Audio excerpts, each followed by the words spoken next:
being happy. But the ShaMay's not. Yeah, we're trying to get him Murray. He came home from his appointment and he's so happy and cooing and giggling and laughing in there. And now that I turned on the camera, the little bugger he knows. Right, Amari? You're a sweet boy.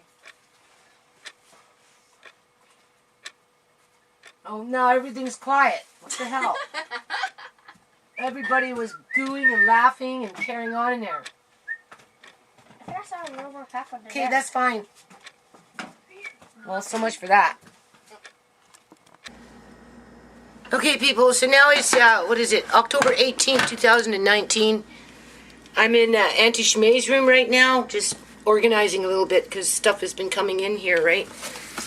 And right now, what I've done is I've moved the fridge over and I put this metal shelf in the corner, which this wall is facing north.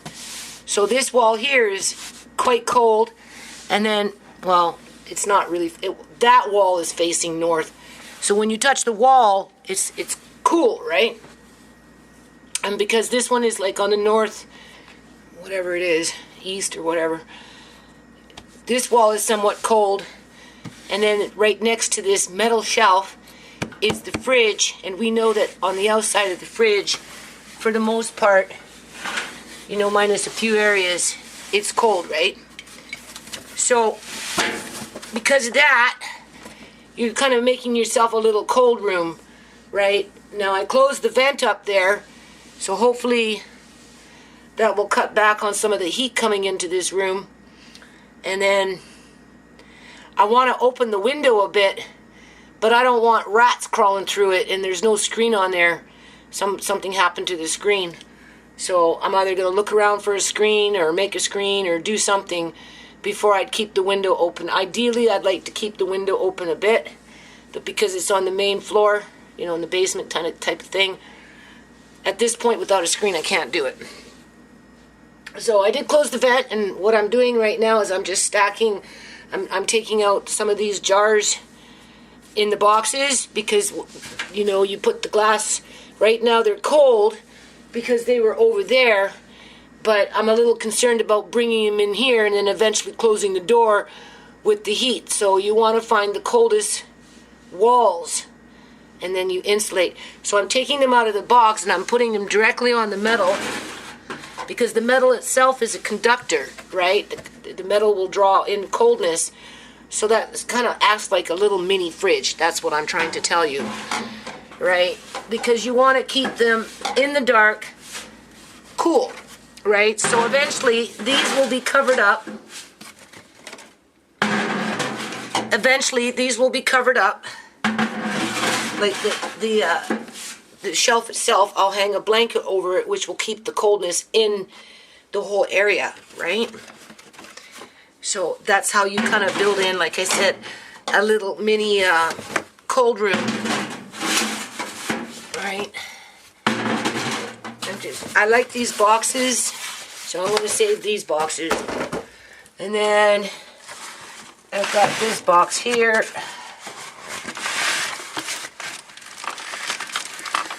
So I've decided to do it this way. This is my pineapple. Remember from 2018 when I got all those pineapples for $1. Alright, so they all sit here quite nicely. The raspberries that I canned in 2018 were so good, people.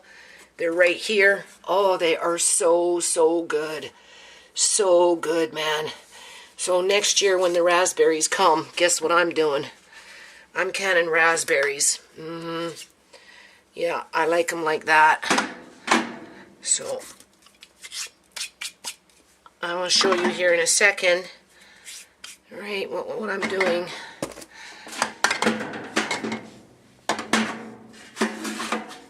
This is working out okay. And because it will be insulated, what do you call it? Do you see? In the back is the squash, right, for that soup. right? And then I'm just putting these miscellaneous jars right in front. Alright, they've been sitting in my kitchen now. Sorry, wandering eye. They've been sitting on the floor in my kitchen, so I'm just going to wipe down the lids before I cover everything. I'll just come in with a cloth and just wipe, right? Because later on in a month or 2 or 3 or 4, you know, if you want to know something pop, you just run your hand in there and you'll be able to feel things, right? So, I can't really see. Hold on. Okay, people. I'm in Auntie ShaMay's room. Oh, I don't know.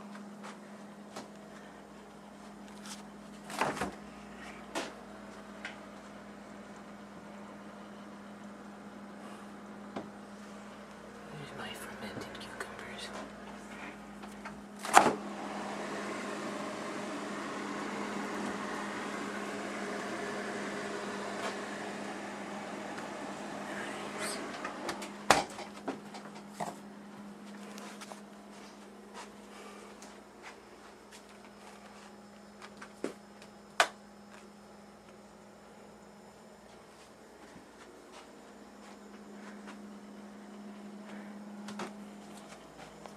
And then what you'll see is I'll cover it up. I'll cover it up with a blanket. Alright.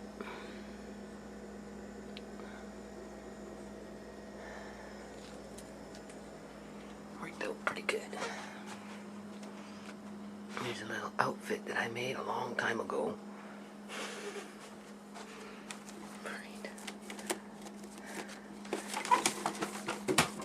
Oops, unzips from the back, ooh la la. And there's ShaMay's hat. Oops, wandering eye.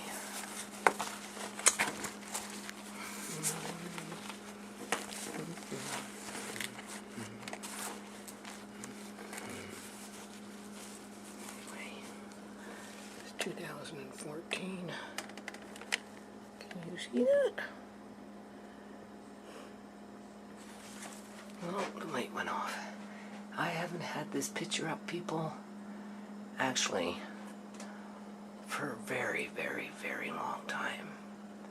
Probably, oh my God. I don't know. I had this on Wally's house when ShaMay was born around that time. So that thing is over 22, 3 years old, at least. I had that at Wally's house. I haven't had it up on the wall. Never in this house. I never had no room. I've got another one that's kind of nice. I'll find it and bring it down. There's Mickey Mouse in the mirror.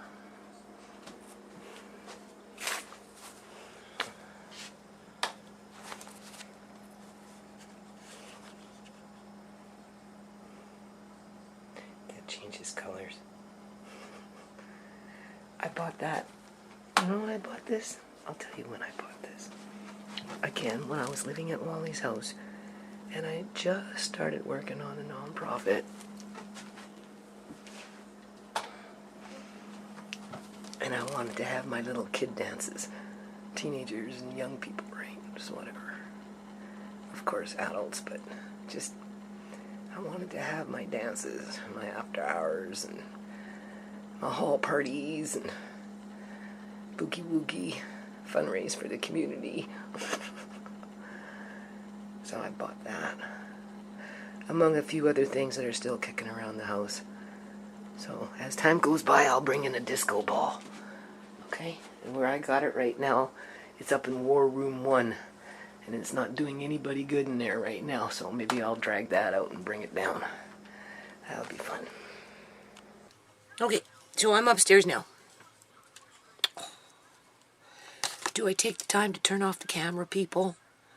So I can put this on off? Because it's on auto right now. I'm glowing. Anyway. Normally I have it off, but you have to program it in. There's no little just button on this camera. So, you've seen what I did basically for today, right? When I went up into the way corners of where her dress was and her graduation certificate and her hat was in that little box, right in the corner, in the very corner, was this little, do you see this? They're like little steelies. The only thing I can think of is they're like kind of like those little Chinese balls.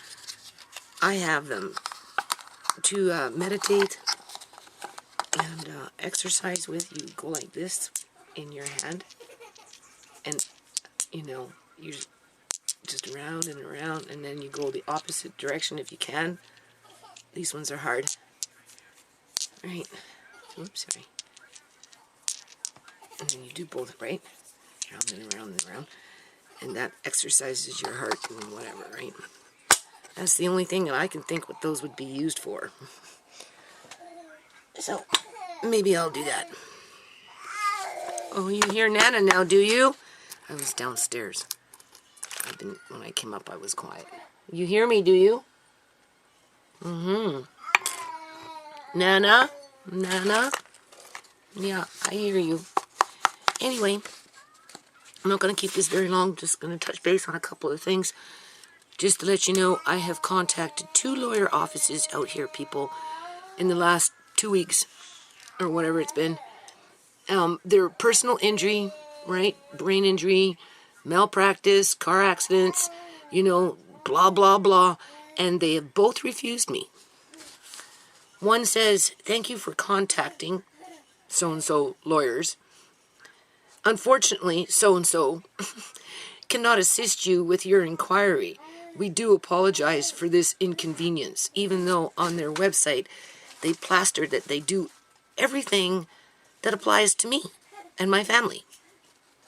I discussed Auntie, I discussed ShaMay, and I discussed the pending lawsuits against Fraser Health Authority and CIBC Bank. Right? Has to be dealt with, people. And then the next company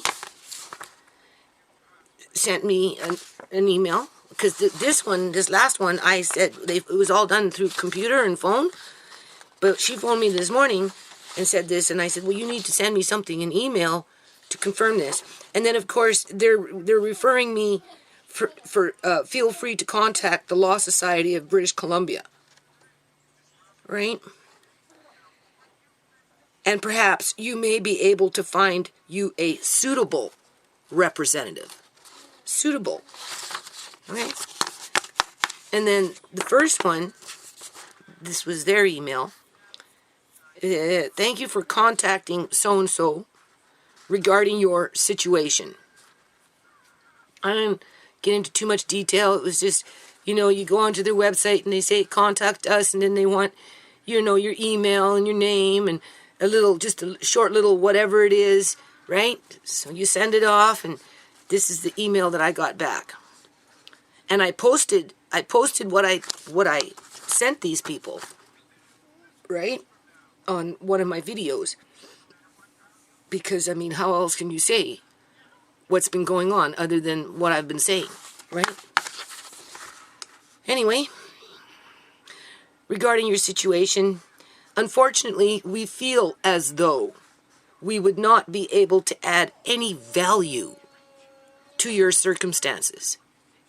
This is a law firm that, again, does personal injury, brain injury, right, and that kind of stuff, right? Accident and personal injury lawyers in Coquitlam and the Lower Mainland, car accident lawyers in Coquitlam, motorcycle accidents, bicycle accidents, brain injuries, neck and back injuries, pediatrician accident, and soft tissue injuries. Like, there's 4 of them that apply to what we're dealing with here in regards to Amari and ShaMay. And even Uncle John.